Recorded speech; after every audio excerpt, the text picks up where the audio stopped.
ये सबसे मुश्किल काम है। यानी स्टॉक मार्केट में अगर आप कुछ नहीं करते हो ना, जो मैंने आपको बोला है, बस उतना करते हो, यानी इंडेक्स फंड में हर महीने 10,000 रुपए लगाया और शांति से बैठ गए, 20 साल बाद आपके अकाउंट में 1 करोड़ रुपए होगा। गारंटी नहीं है मेरी, लेकिन पॉसिबिलिटी बहुत ज्यादा है। और ये है अगर 12% की रिटर्न आई, अगर ज्यादा आ गई 15%, 20% एवरेज आउट करने के बाद में, तो उससे ज्यादा भी हो सकता है, 1.5 करोड़ भी हो सकता है, 2 भी हो सकता है। But there is a strong possibility, I think around 99% possibility कि अगर दुनिया ही खत्म ना हो जाए, कोई धूमकेतु आकर के टकरा जाए या कोई बहुत बड़ी वॉर हो जाए, कुछ हो जाए, तो तब पैसा बढ़ा के भी क्या करोगे? तब पैसे का क्या करोगे?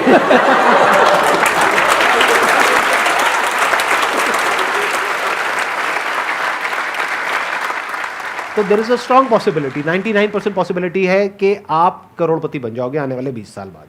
लेकिन जो आप सोच रहे हो जिस तरीके से करोड़पति बनने का, उसमें रोडपति बनने के चांसेस ज्यादा हैं, करोड़पति बनने के कम हैं। तो थोड़ा संभल करके दोस्त, इस एज में हम कुछ गलतियां कर देते हैं।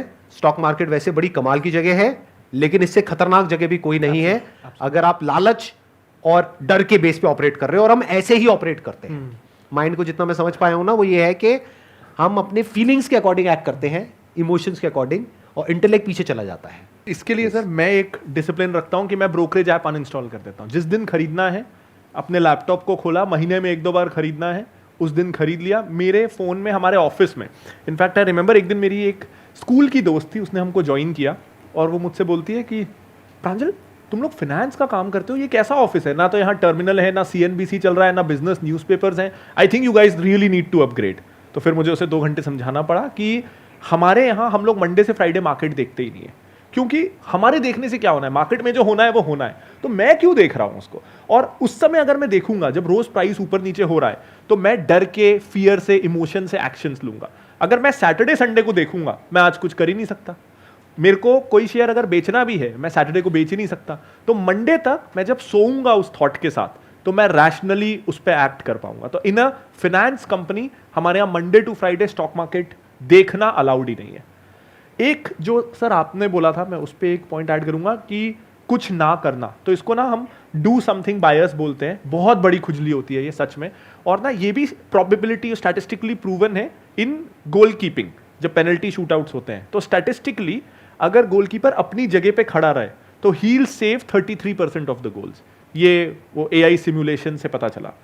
लेकिन 90% of the times goalkeeper will dive either of the sides, क्योंकि अगर वो खड़ा रहे और दोनों तरफ हर 3 में से 2 गोल हो रहे हैं ना, तो ही लुक रियली स्टूपिड कि अरे खड़ा हुआ। ऑडियंस भी क्या बोलेगी, अरे सीधा खड़ा रहता है यार, इधर उधर गोल हो रहा है, जबकि स्टैटिस्टिकली वो सही चीज कर रहा है।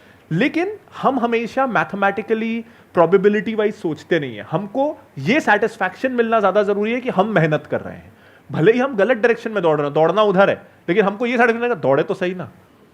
और एक सर जो था कि पेनी स्टॉक्स के अराउंड मैं कहना चाहता था कि सर एक क्या होता है कि पेनी स्टॉक अगर हमको मिल गया, जैसे मुझे कोई पेनी स्टॉक मिल रहा है, या आप बिगिनर्स हो, मैं भी बिगिनर हूं, हमको पेनी स्टॉक मिल गया, तो ये ना हमारा साइन ऑफ इग्नोरेंस है कि हम सोच रहे हैं हमको कोई हिडन स्टॉक मिल गया और उन लोगों को नहीं मिला जो 30 साल से मार्केट में है, जिनका दिन भर काम है इस तरह की हिडन वैल्यू स्टॉक्स को ढूंढना, हिडन बार्गेन्स को ढूंढना।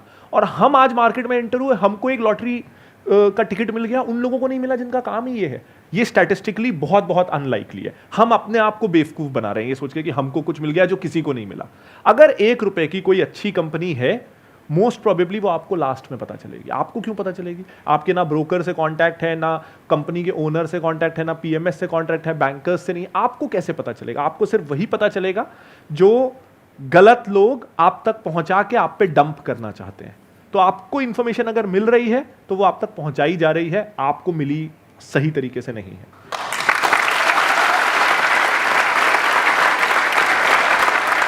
एक और बात यहां पर मैं बोलूंगा, इनसे बात करते करते एकदम एक थॉट आ रहा है कि स्टॉक मार्केट में अगर डरना है ना, तो कम रिटर्न से मत डरो, ज्यादा रिटर्न से डरो। लाइफ में अगर डरना है ना पैसे के मामले में, तो जहां ज्यादा पैसा मिल रहा है ना वहां पे डरो। हम उल्टा चलते हैं।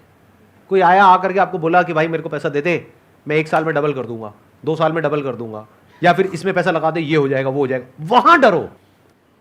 अगर इस तरह से आप समझ पाओगे इस साइकी को, तो बच जाओगे स्टॉक मार्केट में। मैं ये देख रहा हूं कि आपकी मेरी थिंकिंग काफी हद तक अलाइंड है। आपने भी वॉरेन बफेट को पढ़ा होगा, बेंजामिन ग्राम, जो उसकी जो the intelligent investor Benjamin gram. Sir एक अच्छी बात ये, जब मैं शुरू करा था 2012-13 में, तो नॉइज नहीं था, आप पढ़ने जाओगे तो यही मिलेगा, राइट। तो वो बहुत अच्छा था उस समय। उसका चैप्टर 8 है और चैप्टर 20 है जो मेरे को सबसे पर्सनली बहुत important पसंद है, और सबसे इंपॉर्टेंट जो खेल है उसी के अंदर है। मार्केट को बोला गया है एक लूनेटिक, उसमें जो उन्होंने वर्ड यूज किया है बेंजामिन ग्राम ने, मतलब कि मार्केट पागल है, मार्केट का कोई भरोसा नहीं है, कभी ऊपर है कभी नीचे है, कभी ये है कभी वो है, अगर ये देखने लग गए तो आप भी पागल हो जाओगे। तो उसका तरीका क्या है, चुपचाप अपना SIP करते रहो और देखो ही मत कि क्या हो रहा है क्या नहीं हो रहा है, जो अपना काम है उस पर ध्यान दो। आप जॉब कर रहे हो तो अपनी जॉब में दिमाग लगाओ कि अपनी स्किल्स को अपग्रेड कैसे करो। आज अगर जॉब से 1 लाख रुपए कमा रहे हो तो दिमाग ये लगाओ कि 1 लाख को 2 लाख कैसे करो, और उधर जो काम होना है उसको अपने आप होने दो, वो अपने आप ही आपका करोड़ों बनता चला जाएगा, अगर कुछ नहीं करे तो। इनफैक्ट आपको एक मजेदार बात बताता हूं, आप ही आपके सबसे बड़े दुश्मन हो स्टॉक मार्केट में। अगर आप खुद को बीच में से हटा पाओ ना तो बहुत कमाल पैसा कमाओगे। पैसे को पैसा बनाने दो। मतलब स्टॉक मार्केट को जिस तरह से मैं देखता हूं, आप बताना कि आप भी इसी तरह से देखते हैं या कुछ अलग हमारा थॉट प्रोसेस है। मैं ऐसे देखता हूं कि स्टॉक मार्केट मतलब क्या है, बिजनेस में हम पैसा डाल रहे हैं। Absolutely. मानो मैंने सेंसेक्स का ETF लिया या निफ्टी का ETF लिया, तो मैं ऐसे देखता हूं कि मैं बिजनेस में पैसा डाल रहा हूं और बिजनेस पे ही सब कुछ टिका है। आपकी जॉब बिजनेस पे टिकी है, गवर्नमेंट को जो टैक्सेस मिलते हैं, GST हो गया, इनकम टैक्स हो गया, वो सब कहां से मिल रहा है, जब बिजनेस आगे बढ़ेगा। तो बिजनेस को तो ग्रो करना ही पड़ेगा, मतलब कोई ऑप्शन ही नहीं है। तो गोइंग फॉरवर्ड अगर आप 10, 20 साल, 30 साल की विजन रखते हो तो ये मार्केट आपके लिए बहुत बढ़िया है। एंड दैट वे हम गोल्डन जनरेशन है, मतलब 50s 60s जो US में हुआ, 70s 80s जो जापान में हुआ, India is ready in the cusp of growth. अब इंडिया की फिनोमिनल ग्रोथ के लिए हम रेडी हैं। कोई भी देश ना ग्रोथ तब करता है जब बेस लेवल इंफ्रा रेडी हो, ताकि सारी दुनिया आके उस पर इन्वेस्ट कर सके। आज जोमैटो हो, ओला हो, उबर हो, वो सिर्फ क्यों इसलिए वर्क कर पा रहे हैं कि हमारे पास इंटरनेट का बेस इंफ्रास्ट्रक्चर रेडी है, हर किसी के हाथ में 4G है। जब तक ये बेस इंफ्रास्ट्रक्चर ना हो, इस साल 100 यूनिकॉर्न नहीं हो पाते, उसमें से 80 I am sure internet companies होंगी। तो अब इस देश में बेस इंफ्रास्ट्रक्चर रेडी है कि आपके पास अब सड़कें हैं, हाईवे हैं, अब एयरपोर्ट्स हर जगह हैं, अच्छा इंफ्रास्ट्रक्चर है, फास्ट ट्रेन्स आ रही हैं, तो यहां से ग्रोथ आनी ही है। हमारी population now it's an advantage for us, young population है। सो अब क्यों कोई बाहर का जो डेवलप्ड देश है वहां की कंपनियां क्यों इंडिया में पैसा नहीं लगाएंगी? देयर इज नो रीजन कि वो पैसा ना लगाएं। Everything that they want, that they needed, that they were waiting for, कि इंडिया में ये हो जाए तो हम पैसा लगाएं, अब वो चीजें अवेलेबल हैं। सो दैट वे हमारी जनरेशन बहुत सही है, and we shouldn't miss out on ये वाली ग्रोथ, चाहे म्यूचुअल फंड चाहे stocks, but we shouldn't miss out on this growth. और प्लस एक और बात मैं यहाँ पे ऐड करना चाहूंगा कि आज हमारे पास में डेटा भी है, पहले हमारे पास में इतना डेटा नहीं था। 2002 में सेंसेक्स का जो लेवल था दैट वाज अराउंड 3000, अभी गया था 60,000 पे। कितना हो गया? 20 गुना हो गया। कितने साल में? 20 साल में। तो हिस्टोरिकली अगर आप देखोगे तो स्टॉक मार्केट हमेशा आउट परफॉर्म करता है किसी भी एसेट क्लास को बाय अ गुड मार्जिन। तो इट मेक्स कंप्लीट सेंस कि आप इसमें पैसा लगाओ। और वो कैसे लगाना है? म्यूचुअल फंड के थ्रू लगाना है, स्टॉक में डायरेक्टली लगाना है, इंडेक्स फंड के थ्रू लगाना है, कैसे करना है वो आपके ऊपर है। That's your call.